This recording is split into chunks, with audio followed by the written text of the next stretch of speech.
This is slide 7 of our 70s unit, Economic Malaise. Now, first of all, malaise just means a general depression, sadness, you don't care anymore. It's just a down, depressing, dark time. And that was the economy of the 70s. Or all three presidents, Nixon, Ford, and Carter, will all have to deal with a terrible economy. It is so bad it gets its own name. It's called stagflation. Right? That's the combination of a stagnant economy that's not going anywhere and inflation. Okay? Now, this is a rare thing. Stagflation, in theory, should not be possible. It's not supposed to happen. Unemployment and inflation, should not be able to go up at the same time. Okay? Inflation, think prices. Okay? If unemployment is high, prices usually go down because people don't have money to spend, so prices go down. If unemployment is low and people have lots of money, prices go up. So those two should be opposites. But in the 70s, they both happen at the same time. Unemployment is skyrocketing and prices are going up. Economists will tell you those two things can't happen at the same time, but they did. So they created a word to describe it, stagflation. Now, there are four sort of main causes of stagflation. Okay? First of all, number one, declining investment in new machinery.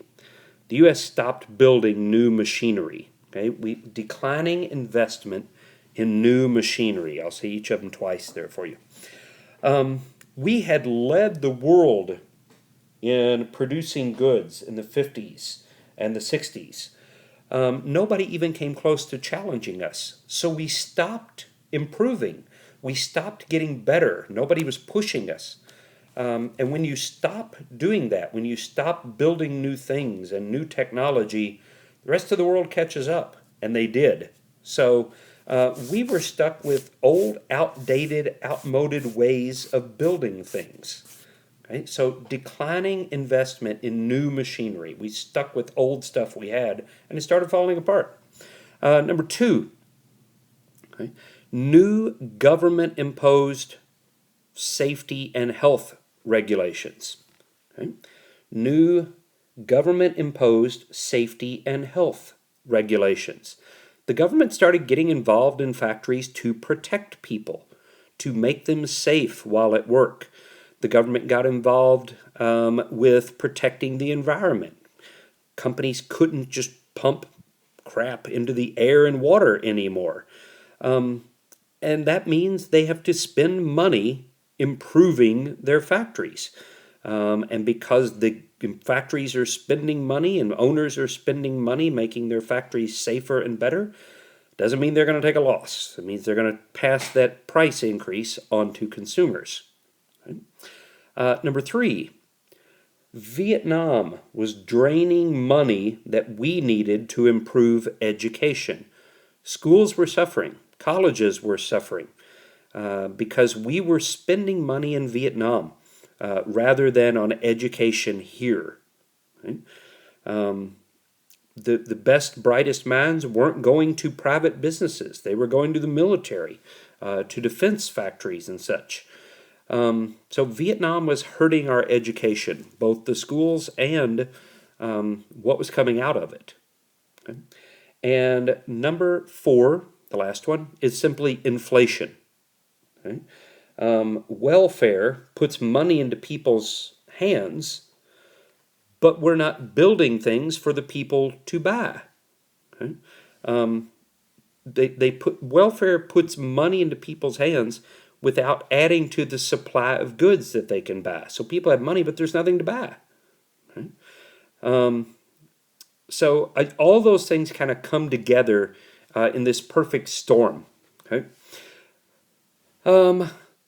Now, Nixon really is gone by the time the worst of this hits. He has to deal with some of it, but not the worst of it. So let's talk about what Ford and Carter do here. Ford's solution fails miserably.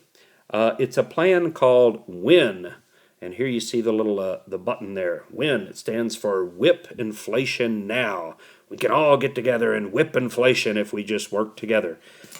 Ford, his solution is to ask Americans to voluntarily control their spending, their wages, and the price increases. He's asking businessmen, lower your prices. Don't charge so much. Don't make so much profit. He's asking Americans, don't take pay raises. You know, businesses can't afford it. If businesses are losing money on salary, they're going to jack up prices. Asking Americans not to take a pay raise or not to take a job at all, or asking owners to not charge higher prices is simply not going to happen. It's a terrible solution. When Ford fails, our next president, Jimmy Carter, Carter's solution is going to be about as bad. Carter is going to give what's come to be known as the Malaise speech. And again, remember, Malaise means depression, darkness, sadness. You just don't care anymore. You give up. All right. Carter is an interesting president. He had been a governor of Georgia. Before that, he was a peanut farmer, owned a peanut farm in Georgia, became governor, and then becomes president. Carter is a good, decent, honest Christian man. And following Nixon and the supposed pardoning by Ford, the country was ready for just good, honest decency, and that's Carter. Okay? But Carter's not a great politician. Okay? Carter's solution to the horrible economy that he inherits is to go on television and give a speech in which he tells Americans they are bad people because they have fallen into this moral and spiritual crisis, that we're bad because we've become too materialistic, too greedy, and if we just weren't so dependent on things, the economy wouldn't be so bad. Right? And to make himself appear more homey, up here in the top right corner, you see this picture. I took that picture at the Carter Presidential Museum in Atlanta. He goes on TV wearing this sweater, and instead of a suit and tie and looking all fancy, he figures maybe they'll listen to me more. Maybe they'll believe me if I look like one of them. Just a good, honest, average, everyday guy. So he puts on this sweater, and he sits down in front of a fireplace, and he gives a speech telling Americans they're too materialistic and too greedy, and the economy would be better if they would just stop depending on their money and their things. That did not go over well, as you can imagine. Imagine you're Carter's advisors, and he comes to you and says, hey, I got an idea how to fix this thing. I'm going to go on TV and tell Americans they're too materialistic and too greedy, and this is all their fault. They had to be like, oh, dear God, Mr. President, please, no. Good. I'm glad we're all in agreement. I'm going to do that. And then he does. He goes on TV and gives this speech. It is horribly received. It goes over about as well as you would expect it would. So the economy will be a weight dragging both Ford and Carter down throughout their presidencies. Okay? All right. One last topic here for this slide. Let's talk about the energy crisis. And this is a very big one. Very big problem. Right? If you will recall, back in the 50s, OPEC was formed, the Organization of Petroleum Exporting Countries. These are all the countries that oil is their main export, right? Most of them in the Middle East. Okay? OPEC decides that they're about sick and tired of the United States supporting Israel every time there is an Arab and Israeli war. So OPEC decides they are going to slap an embargo, meaning they're going to stop selling gas or oil to the United States and other Western European countries, France, Great Britain in particular. But we'll worry about the U.S. here. They're going to stop selling oil to the United States. The United States goes into a panic. Everybody, oh my God, we're going to run out of energy, we're going to run out of gasoline, we're going to run out of everything, and then we do. As you see here down at the bottom, the picture, gas shortage, sales limited to 10 gallons of gas per customer. Cars would line up at gas stations to get gas, fill up their cars, fill up gas cans, anything that could carry gas, they would fill it up. Worried that eventually there's not going to be any more gas. And eventually there's not. We run out of gasoline. We had to start rationing gas. They would ration gas not only in the amount, but also in when you could buy it. They would have odd days and even days, and it depended on the number on your license plate. We didn't have anything like vanity plates back then. Everybody had a standard license plate with a number on it. And depending on whether your license plate number ended in an odd number or an even number, that determined what days you could buy gas. I can remember when I was a little kid, gas station lines going out the parking lot of the gas station, down the street, around the corner, and down that street. People lined up to buy gas as far as you could see. So everybody starts to panic, worrying that we're going to run out of energy. So the U.S. government comes up with 4 solutions. Okay? So let's mention those. First of all, some of them have a picture here, some don't. But first of all, Congress establishes a national speed limit of 55 miles per hour. It's just a proven fact. The faster you drive, the more gas you burn. So if Congress figures, we're going to slow down Americans. So a national speed limit of 55 miles per hour. Before that, it had been up to each state to set its speed limits. And it is now. But right then, they said, nope, we're taking over. National speed limit, 55 miles per hour on all interstates. Okay? The second one, we begin construction of the Alaskan oil pipeline. Okay? It is discovered there's lots and lots and lots of oil on the north coast of Alaska. The problem is the Arctic Ocean is frozen most of the year. So we got to get the oil from the north coast of Alaska to the south coast of Alaska, where it's not frozen and we can put it on tankers.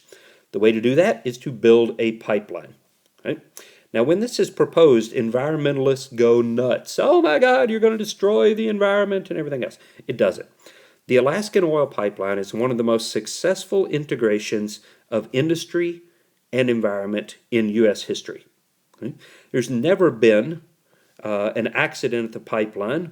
Oil hasn't spilled everywhere. They said, oh my God, you're going to destroy the migratory patterns of Alaskan caribou. You know what they do? They raise the pipeline up higher, and the caribou walk under it. Brilliant plan. Alaskan oil pipeline, great thing. Still pumping oil out of the north coast of Alaska today. Number 3, no picture here, but we investigate and start to develop and research 2 new forms of energy: solar, meaning energy from the sun, and nuclear energy will start to be developed. Now, we've already talked about one of the problems with nuclear energy, the 3 Mile Island accident, but solar and nuclear energy will continue to be developed as alternatives to fossil fuels. And number 4, the last one, and this is probably one of the most lasting effects here, longest lasting effects, fuel-efficient cars. Here you see the Volkswagen. We start building cars that use less gas. Okay? The cars of the 50s and 60s were big V8 engine gas guzzlers. So people start driving fuel-efficient, compact cars, which is great. It's wonderful. It solves the gas problem. But it creates another problem. The other problem is that the big 3 auto companies, American auto companies, Ford, Chrysler, and GM, aren't the ones building them. Small, compact, fuel-efficient cars are being imported from Europe and from Asia, mainly Japan in Asia.